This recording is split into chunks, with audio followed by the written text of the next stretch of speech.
ደርሶ ባቅነው ገብርዬን ከስለት ገብርዬ በወርቀ ዘቦ የነደደ የአንበሳ ቆዳ ልምድ ለብሶ አንፋሮ ደፍቶ ጣምራ ጦር ይዞ ወታደሩን እየመራ በቴዎድሮስ ፊት ሲያልፍ ናማስቲ አንዴ ገብርዬ አሉት። ቴዎድሮስ ነጠል ብሎ ወደ ቆሙበት ሄደ። በስንት መከራ ከጋፋት ከመጡት መድፎች ትልቁና ከፍተኛ ግምት ጥለውበት የነበረው ሴባስቶፖል 2 ጊዜ ከተተኮሰ በኋላ በሶስተኛው ፍርክስክስ ወድቋል። የቀሩት አነስተኞቹ የሚተኩሱት አልሎ ከኢላማው ሳይደርስ ከወደዚህ እየቀረ በባዶ ሜዳ አዋራ ያስነሳል። የእንግሊዝ ጦር ታች አሮጌ ላይ ሆኖ የሚተኩሰው ግን የቴዎድሮስን ሰፈር ያደባልቀዋል። ሬሳ በየቦታው ወድቋል። ቁስለኛ በያለበት። በሩቁ ከፍተኛ ጉዳት የሚያደርሰውን መሳሪያ ስላልቻሉት ከእንግሊዝ ጦር መሃል ገብቶ ለመዋጋት ገብርዬ ሰራዊቱን እየመራ ወደ አሮጌ መውረዱ ነበር። ክንዱን ይዘው ወደ ጎን ወሰዱትና አንጀት በሚበላ ዘኔታ ተመለከቱት። እንግዲህ መቼም የምንሆነው አይታወቅምና ልሰናበትህ ብዬ ነው። ለመሆኑ ታንጉት የደረሰችበትን ታውቃለህ? ሲሉ ድንገት ጠየቁት። ባልሆነ ጊዜ ያልሆነ ጥያቄ ስለቀረበለት ትከሻውን ነቅነቅ አድርጎ ምን አባቷ እንደማውቅላት በማለት መለሰ። ዘጌ መቃብር ቤት ነው ያለችልህ። በደህና ተተመለስክ እኔም ባልኖር ሄደህ አምጣት፣ ይበቃታል። ምን እንቆቅልሽ ነው የምትነግረኝ አባት አጠቅ? ምንም እንቆቅልሽ የለበትም። በቅጣት ነው ያጋስኳት። ለምን አልነገርከኝም ብለህ አትቀየመኝም። ሌላ ያልነገርኩህ ነገር አለ። ጥፋቷ ከባድ ቢሆንም እኔም የበደልኳት መስሎ ቢሰማት ደግሞ አልፈርድባትም። ደሞ ምን በደልካት? አቀማጠልካት እንጂ አለ ገብርዬ። ቴዎድሮስ ለጥቂት ጊዜ በትካዜ ተመስጠው ቆዩና እህቴ እኮ ናት አሉ በመጨረሻ። ምን? የገብርዬ አነጋገር ከጥያቄ ይልቅ የግራሜና የድንጋጤ አይነት ነበር። አዎ የእህቴ ልጅ እህቴ፣ አባቴ ላደን ሲዘዋወሩ ወይኒ ላይ ከሌላ ሴት የወለዷት የእህቴ ልጅ ናት። ሰላም ጤና ስጥልን። እንዴት ናችሁ የተከበራችሁ ተከታታዮቻችን? ይህ ነበር ሚዲያ ነው። በነበር ሚዲያ ለዛሬያችን ፋይዳ ያላቸው ታሪኮችን እንጨዋወታለን። ለዛሬም በጥበብ ነበር መሰናዷችን ታላቁን ጋዜጠኛና ደራሲ ብርሃኑ ዘሪሁንን እናነሳለን። ብርሃኑ ዘሪሁን ሲነሳ ብዙዎች ላይ ድቅን የሚለው የታንጉት ሚስጥር መጽሐፍ ነው። ወጋየሁ ንጋቱ ክሽና አድርጎም ተርኮት ነበረ። የታንጉት ሚስጥር በአፄ ቴዎድሮስ ቀኝ እጅ በገብርዬና በታንጉት መካከል ስላለው የፍቅር ሕይወት የሚያሳይ ታሪካዊ ልቦለድ ምርጥ የብርሃኑ ዘሪሁን መጽሐፍ ነው። በመግቢያችን ላይ ከመጽሐፉ ቀንጨብ አድርገን በማስደመጥ ነበር የጀመርነው። ዛሬ አብራችሁን ከቆያችሁ ስለ ብርሃኑ ዘሪሁን ስራዎች፣ የሥነ ጽሑፍ፣ የጋዜጠኝነት፣ የድርሰት ሕይወት የምንነግራችሁ ብዙ ይኖረናል። እስከ መሰናዷችን ፍጻሜን አብራችሁ እንድትቆዩ ነው በአክብሮት የምንጋብዘው። ቻናላችንን ላይክ፣ ሼር፣ ሰብስክራይብ እንድታደርጉ በአክብሮት እንጠይቃለን። መልካም ጊዜ። ታላቁ ደራሲና ጋዜጠኛ ብርሃኑ ዘሪሁን ኢትዮጵያ ውስጥ በ1925 ዓ.ም አንድ ታላቅ ሰው ተወለደ። ይህ ሰው እያደገ ሲመጣ የብዙ ሚሊዮን ሕዝቦችን ታሪክ፣ ባህል፣ እምነትና አስተሳሰብ የሚገልጽ ደራሲ ለመሆንም በቃ። ብዕሩ ኢትዮጵያና ኢትዮጵያዊነት ላይ በሰፊው ያተኩራል። የዚህችን ሀገር ታላላቅ ጀግኖች ታሪክ እያነበበና እየመረመረ ለትውልድና ለእናት ምድራቸው ያበረከቱትን አስተዋጽኦ ውበትና ለዛ ባላቸው የገለጻ ጥበቦቹ እየጻፈ የሚሊዮኖችን መንፈስ ሲያረካ ኖሯል። ኢትዮጵያም ታላላቅ ደራሲዎቿን ማነሳሳት ስትጀምር ስሙና ተግባሩ ከፊት ከሚሰለፉት የብዕር አርበኞች መካከል ያደርገዋል። አንዳንድ ሀያሲያን ደግሞ የተዋጣለት የድርሰት ገበሬ ነው ይሉታል። በኢትዮጵያ ስነ ጽሑፍ ታሪክ ውስጥ ለዘላለም እንደ ከዋክብት ሲያበሩ ከሚኖሩት ደራሲያንና ጸሐፌ ተውኔቶች ውስጥ ታላቁን የሊትሬቸር ሰው ብርሃኑ ዘሪሁንን በጥቂቱ እናነሳላችኋለን። ብርሃኑ ዘሪሁን የተወለደው ድሮ የበጌ ምድር ጠቅላይ ግዛት ርዕሰ ከተማ በሆነችውና በተለይም የ17ኛውና የ18ኛው መቶ ክፍለ ዘመን የስልጣኔ ማዕከል እንደነበረች በሚገለጽበት በሰሜናዊቷ ክፍለ ግዛት በጎንደር ከተማ ነው። ዘመኑ 1925 ዓ.ም ነበር። አባቱ መሪጌታ ዘሪሁን መርሻ የሚባሉ ሲሆን እናቱ ደግሞ ወይዘሮ አልጣሽ አድገህ ይባላሉ። አባቱ መሪጌታ ዘሪሁን የቤተ ክህነት ሰው ስለነበሩና በዘመናቸውም የተማሩ ስለሆኑ ለልጃቸው ትምህርት የሚጨነቁ ነበሩ። እናም 4 ዓመት ሲሆነው እቤት ውስጥ ከእርሳቸው ዘንድ የሚማረው ትምህርት ተጨምሮ የቤተ ክህነትን ትምህርት ተማረ። ብርሃኑ ዘሪሁን ጎንደር ውስጥ የሚሰጠውን የቤተ ክህነት ትምህርት ከተከታተለ በኋላ ወደ ዘመናዊ ትምህርት ቤት ገባ። ይህ ዘመናዊ ትምህርት ቤት ቀዳማዊ ኃይለ ሥላሴ ትምህርት ቤት በመባል ይጠራ ነበር። ብርሃኑ ዘሪሁን የሀገሩ ኢትዮጵያን ባህላዊ፣ ታሪካዊና ሃይማኖታዊ ትምህርቶችን በቤተ ክህነት ውስጥ ከተከታተለ በኋላ ወደ ዘመናዊ ትምህርት ቤት ሲገባ ልዩ ተሰጥኦ ብቅ አለ። ይህም አንባቢነት ነው። ፈረንጆቹ ቡክዎርም እንደሚሉት መጽሐፍን የሚያነብ ብቻ ሳይሆን እንደ ምግብም የሚጠቀምባቸው አይነት ሰው እንደነበር የሕይወት ታሪኩ ያወሳል።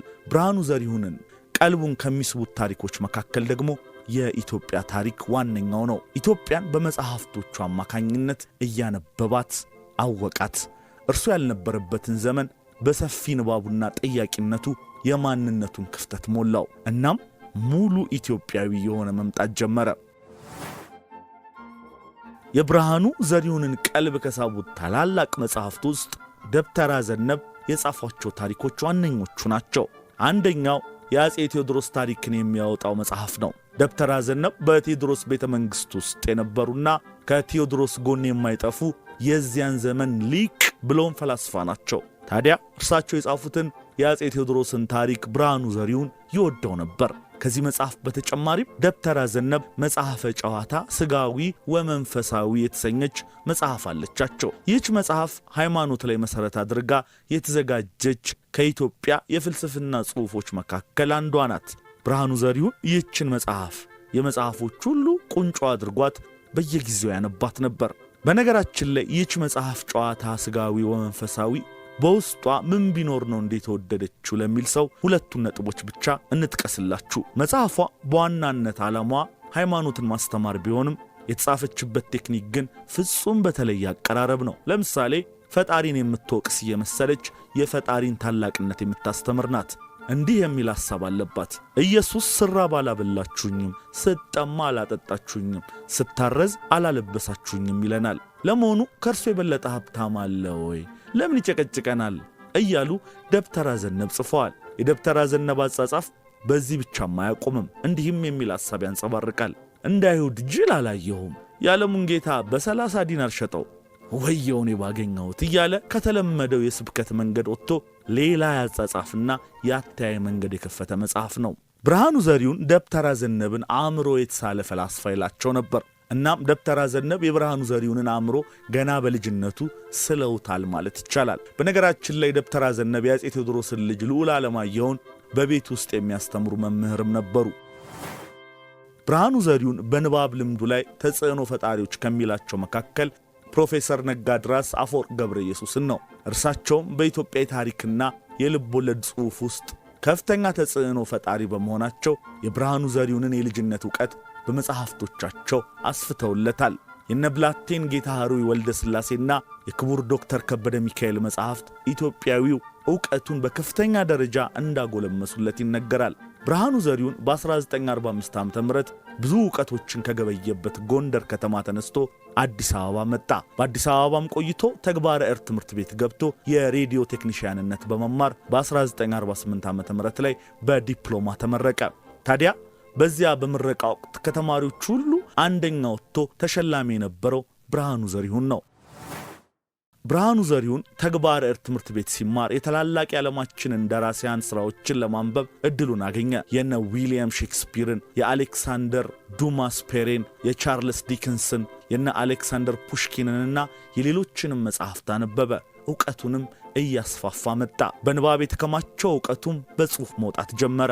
እዚያው ተግባረ ዕድ ትምህርት ቤት ሲማር የትምህርት ቤቱ ልሳን የነበረችውን ቴክኒ ኤኮ የምትሰኘው መጽሐፍ ታዘጋጅ ሆኖ ሰርቷል። ከዚህ በተጨማሪም እዚያው ተማሪ ሳለ በ1947 ዓ.ም ተውኔት ጽፎም አሳይቷል። እንግዲህ በኢትዮጵያ ስነ ጽሑፍ ውስጥ የአንበሳውን ድርሻ ሊወስድ ብርሃኑ ዘሪሁን የሚባል ብዕረኛ ወደ አደባባይ ብቅ ማለት ጀመረ። ብርሃኑ ዘሪሁን ተግባረ ዕድ ውስጥ ውጤቱ ከፍተኛ ስለነበር እዚያው ትምህርት ቤት ውስጥ ተቀጠረ። ከትምህርት ቤት ውስጥም ሆኖ ለተለያዩ ጋዜጦች ይጽፍ ነበር። ከተግባረ ዕድ ትምህርት ቤት በመልቀቅ በወቅቱ አጠራር የጦር ሚኒስቴር በአሁኑ መከላከያ ሚኒስቴር በሚባለው መስሪያ ቤት በአስተርጓሚነት ተቀጥሮ መስራት ጀመረ። እዚያም ብዙ ሳይሰራ 1952 ዓ.ም ወደ ማስታወቂያ ሚኒስቴር መስሪያ ቤት ተዘዋወረ። ብርሃኑ ዘሪሁን ማስታወቂያ ሚኒስቴር ውስጥ ወዲያው የኢትዮጵያ ድምጽ ተብሎ በሚታወቀው ጋዜጣ ላይ ዋና አዘጋጅ ሆኖ ሰራ። ታዲያ በዚህ ወቅት ጋዜጣዋን ታዋቂ ከማድረጉም በላይ በብዙዎች ዘንድ የሚነበቡ መጣጥፎችንና ታሪኮችን በመጻፍ ዝነኛ እየሆነ መጣ። ቀጥሎም የአዲስ ዘመን ጋዜጣ ዋና አዘጋጅ ሆኖ ተዘዋወረ። ብርሃኑ በአጭር ጊዜ ውስጥ በኢትዮጵያውያን አንባቢያን ልብ ውስጥ ሰተት ብሎ ገባ። በአንድ ጊዜ ስሙና ዝናው እየናኘ መጣ። ብርሃኑ ዘሪሁን በድርሰት ዓለም ውስጥ በተለይ በ1958 ዓ.ም አዲስ የታሪክ አብዮት ማቀጣጠል ጀመረ። የቴዎድሮስ እንባ የሚሰኝ መጽሐፍ አሳተመ። መጽሐፉ የአጼ ቴዎድሮስን አነሳስና ለኢትዮጵያ ያላቸውን ርዕይ ብሎም የመጨረሻውን የሕይወት ፍጻሜ የሚያሳይ ነበር። በወቅቱም ማለትም ብርሃኑ ይህን መጽሐፍ ከማዘጋጀቱ በፊት የአጼ ቴዎድሮስ ታሪክ በጭካኔያቸው ላይ ተመስርቶ ብቻ የሚዘጋጅ በመሆኑ የቴዎድሮስን ውስጣዊ ሰብዕና ያን ያህል ጎልቶ አይነገርም ነበር። እናም ብርሃኑ ዘሪሁን አጼ ቴዎድሮስ ብሔራዊ ጀግና መሆናቸውን የሚገልጽ ድርሰት ጽፎ በማቅረቡ በዘመኑ በጣም ታዋቂ ሆነ። ይህን የቴዎድሮስ እንባ የተሰኘውን ታሪክ መስፍን አለማየሁ ወደ መድረክ ቀይሮት በኢትዮጵያ የቲያትር ዓለም ውስጥ ከታላላቅ ቲያትሮች ተርታ የሚሰለፍ አድርጎታል። በቲያትሩ ውስጥ የእንግሊዙ ቆንስል አጼ ቴዎድሮስን እንዲህ ይላቸዋል። ጃንሆይ፣ እኔ ተልኬ የመጣሁት ከታላቋ ብሪታንያ የጦር ጀነራል ከናፒየር ዘንድ ነው ይላቸዋል። ቴዎድሮስም እና ምን ይዘህ መጣህ ይሉታል። መልእክተኞች ጃንሆይ ጦርነት እየከፋ ስለመጣ በሰላም እጆን ለታላቋ የብሪታንያ መንግስት እንዲሰጡ ነው። እጆን በሰላም ከሰጡ የእንግሊዝ መንግስት በእንክብካቤ ይዞታል ይላቸዋል። ቴዎድሮስም የምጸት ሳቅ ከሳቁ በኋላ ስማ፣ እኔ እንደ ፈረንጅ ጅል አላየሁም። መንጋ መሳፍንትና መኳንንት ያንቀጠቀጠ ነበልባል እጄን ለያዘው አለ። የሚፋጅ የሳት አሎሎ ነው በለው። ደግሞ እጅህን ብትሰጥ በክብር ትያዛለህ ይለኛል። በየት ሀገር ነው እስረኛ በክብር የሚያዘው? ወይስ በሌላ የአፍሪካ ሀገር እንደለመዱት እኔን እስረኛ አድርገው ሀገሬ ኢትዮጵያን በቅኝ ግዛት ሊይዙ? እኔ እንደው ሕይወቴ እያለች ሀገሬ ኢትዮጵያን ከጥቁር ዘራፊ አውጥቼ ለነጭ ዘራፊ አልሰጥም ብሎሃል በለው። ሂድ ንገረው፣ ውጣ እያሉ ቴዎድሮስ ለኢትዮጵያ ያላቸውን ፍቅር የሚገልጹበት ታሪካዊ ተውኔት ነው። አጼ ቴዎድሮስ ወታደሮቻቸውን ሁሉ ከነመሳሪያቸው ካሰናበቱ በኋላ ራሳቸውን ሊያጠፉ በሚወስኑበት ወቅት ባለቤታቸው እቴጌ ጥሩ ወርቅ እንዲህ አሏቸው። ኧረ ባለማየሁ ይህን ሐሳቦን ይተዉ ይሏቸዋል። ቴዎድሮስም ለዓለማየሁ ምንም የማወርሰው ነገር የለኝም፣ ብቻ ሲያድግ አባትህ አንዲት ኢትዮጵያ በዓይኑ እንደዞረች ሞተ ብለሽ ንገሪው ብለው ይመልሱላታል። በእንዲህ አይነት ሀገራዊ ፍቅር የታጀቡት የብርሃኑ ዘሪሁን ያጻጻፍ ቴክኒኮች ዘመን ሰበር ታሪኮች ሆነው ዛሬም እናወጋቸዋለን። ብርሃኑ ዘሪሁን በድርሰት ዓለም ውስጥ ሲያዥጎደጉዳቸው ከነበሩት መጽሐፍት መካከል በ1961 ዓ.ም የእንባ ደብዳቤዎች በሚል ርዕስ ያሳተመው በሰፊ የተነበበለት ሲሆን ከዚያም በመለጠቅ ድል ከሞት በኋላ ነው የሚለው መጽሐፉ እንዲሁ በወቅቱ ይቀነቀን የነበረውን ተራማጅ እንቅስቃሴ የሚያቀጣጥል ነበር። የበደል ፍጻሜ እንዲሁም ጨረቃ ስትወጣ የተሰኙትን መጽሐፍቶች በኢትዮጵያ ስነ ጽሑፍ ውስጥ የብርሃኑ ዘሪሁንን ስም እና ማንነት እየገነቡ የመጡ ሥራዎቹ ናቸው። ብራምባር ሰበረሎ የተሰኘችው መጽሐፉ ታትማ ስትወጣ አምራች ደራሲ ወይንም ፕሮዳክቲቭ ኦተር የሚል ቅጽል አሰጥተዋለች። በአንድ ርዕሰ ጉዳይ ላይ 3 ተከታታይ የሆኑ መጽሐፍትን በማሳተም ረገድ ብርሃኑ ዘሪሁን በኢትዮጵያ ስነ ጽሑፍ ዓለም ውስጥ ፈርቀዳጅ ሆኖ ይጠቀሳል። በ1970ዎቹ ውስጥ ብርሃኑ ዘሪሁንን በስነ ጽሑፍ ታሪክ ውስጥ የማዕዘን ድንጋይ ሆኖ ስሙ እንዲነሳለት ያደረጉት እነዚህ 3 መጽሐፍቶቹ ማዕበል የአብዮቱ ዋዜማ፣ ማዕበል የአብዮቱ መባቻና ማዕበል የአብዮቱ ማግስት ይሰኛሉ። መጽሐፎቹ በአንድ ወቅት በሰሜን ኢትዮጵያ ወሎ ውስጥ ተከስቶ በነበረው የረሃብና የድርቅ አደጋ ላይ ተመስርቶ የጻፋቸው ውብ መጽሐፎቹ ናቸው። እንዲህ አይነት 3 መጽሐፍትን ፈረንጆቹ ትሪሎጂ ይሏቸዋል እና በእኛ ሀገር ደግሞ ስልስ ድጉስ ብለው የተረጎሙለት ሰዎች አሉ። ብርሃኑ ዘሪሁን የስልስ ድጉስ መጽሐፍትም ደራሲ ነው። ብዙም ሳይቆይ ደግሞ በኢትዮጵያውያን የመጽሐፍት አንባቢያን ዘንድ በእጅጉ የተወደደውንና በተደጋጋሚ የታተመውን መጽሐፍ በ1978 ዓ.ም አሳተመ። መጽሐፉ የታንጉት ሚስጥር ይሰኛል። በአፄ ቴዎድሮስ ዘመን በታንጉትና በቴዎድሮስ የጦር አበጋዝ በሆነው በፊታውራሪ ገብርዬ ጎሹ መካከል ያለውን ፍቅርና የዘመኑን ታሪክ የጻፈበት ውብ ድርሰት ነው። ሶስቱ ማዕበሎችና የታንጉት ሚስጥርን በኢትዮጵያ ራዲዮ ላይ ድንቅየው ተዋናይ ወጋየሁ ንጋቱ በመተረኩ ከህዝብ አእምሮ እና ልቦና ውስጥ ለዘላለም እንዲኖሩ አድርጓቸዋል። ብርሃኑ ዘሪሁን ከደራሲነቱ ባሻገር ጸሐፌ ተውኔት ነው። የቲያትር ጽሑፎችን በማዘጋጀትና በኢትዮጵያ መድረክ ላይ ግዙፍ ሰብዕና የሰጡትን ሥራዎች አቅርቧል። ከቴዎድሮስ እንባ በኋላ በ1972 ዓ.ም ሞረሽ የተሰኘ ተውኔት በብሔራዊ ቲያትር ቤት አቅርቧል። በ1975 ደግሞ ጣጠኛው ተዋናይ የተሰኘ ተውኔት በሀገር ፍቅር ቲያትር ቤት አቅርቧል። በ1976 ደግሞ የለውጥ አርበኞች የተሰኘ ተውኔት ጽፏል። በኢትዮጵያ የታሪክ ተውኔቶች ዓለም ውስጥ በዘመናዊ ሽሬነታቸው ከሚጠቀሱት ቲያትሮች መካከል ባልቻ አባ ነፍሶ የተሰኘው ቲያትር ነው። ይህን ቲያትር በ1977 ዓ.ም የጻፈው ይኸው ጉምቱ ደራሲ ብርሃኑ ዘሪሁን ነው። ብርሃኑ ዘሪሁን ከደራሲነቱና ከጸሐፌ ተውኔትነቱ ባሻገር ሀያሲም ነበር። የተለያዩ ደራሲያንን ሥራዎች፣ ጽሑፎችን እየተከታተለ ሂሳዊ መጣጥፎችን ያቀርብ ነበር። ከዚህ በላይ ደግሞ የተዋጣለት ጋዜጠኛ ሆኖ በዘመኑ በብዕሩ የናኘ ስብዕና የተጎናጸፈ ሰው ነበር። ይህ የድርሰት ገበሬ ሥራዎቹ በበርካታ የሥነ ጽሑፍና የታሪክ ተመራማሪ በሆኑ ምሁራን ጥናት ተደርጎባቸዋል። የዩኒቨርሲቲ የመመረቂያ ጽሑፎችም ሆነው በርካቶችን አስመርቀዋል። ሞልሸር የተባለው የኖርዌይ ዜጋና የኢትዮጵያውያን ደራሲዎች ታሪክ ብላክ ላይንስ በሚል ርዕስ የጻፈ ደራሲ ብርሃኑ ዘሪሁንን ከኢትዮጵያ ታላላቅ ደራሲያን ተርታ ያስቀምጠዋል። ብርሃኑ ዘሪሁን ተግቶ በማንበቡና በመመራመሩ በኢትዮጵያ ስነ ጽሑፍ ታሪክ ውስጥ ለትውልድ ውለታ ውለው ካለፉ ጥበበኞች መካከል አንዱ ሆኖ ይጠራል። ሀገርንና ትውልድን በብዕሩ ቀለማት ሲዘክር የኖረው ይህ ሰው ሚያዝያ 16 ቀን 1979 ዓ.ም በ54 ዓመቱ ከዚህ ዓለም በሞት ተለየ። ቀብሩም በባለወልድ ቤተክርስቲያን ተፈጸመ። ዛሬ በአጸደ ሥጋ ከኛ ጋር ባይኖርም ሥራዎቹ ግን ዘመንን እየተሻገሩ ገና ወደፊትም ስሙን ያስጠሩታል። የተከበራችሁ የነበር ሚዲያ ተከታታዮች ለዛሬ በጥበብ ነበር መሰናዶ ያዘጋጀነው ብርሃኑ ዘሪሁንን የተመለከተው ዝግጅታችን ወደ መጠናቀቁ ቀርቧል። ከመሰናበታችን በፊት የብርሃኑ ዘሪሁን የመጨረሻ ሳምንት ምን ይመስል እንደነበር እንንገራችሁ። ብርሃኑ ዘሪሁን በዕለተ ዓርብ ቤተሰቦቹን ይዞ መኪናውን እየነዳ ወደ ሶደሬ ለመዝናናት ሄዱ። እሁድ ሲመለሱ ታሞ ነበር። ሰኞ ሐኪም ቤት ገባ። አልጋ ያዘ።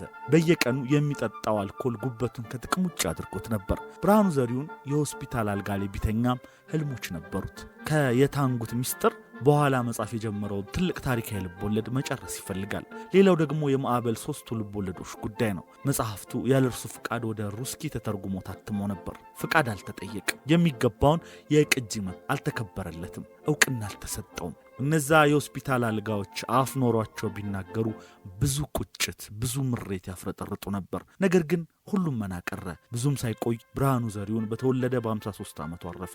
ሙሄን፣ ታንጉትን የመሳሰሉ ኦሪጂናል ገጸ ባህሪያትን ዳግመኛ ማንበብ የምንፈልግ ብዙ ነበር። ፍላጎታችን አብሮት ከመቃብር ወረደ። ብርሃኑ ዘሪሁን የሚገባውን ያህል ቦታ ያልተሰጠው በሚገባው ልክ ያልተወራለት ደራሲ ነው። ዛሬ የበኩላችንን እናስበው እንዘክረው ብለን ታሪኩን አቅርበንላችኋል። በጥበብ ነበር መሰናዷችን። ስላደመጣችሁን ከልብ አድርገን እናመሰግናለን። በሌላ የጥበብ ነበር መሰናዶ እስክንገናኝ በዚሁ እንሰናበታችኋለን። ቻናላችንን ላይክ፣ ሼር፣ ሰብስክራይብ ማድረግ እንዳትረሱ። መልካም ጊዜ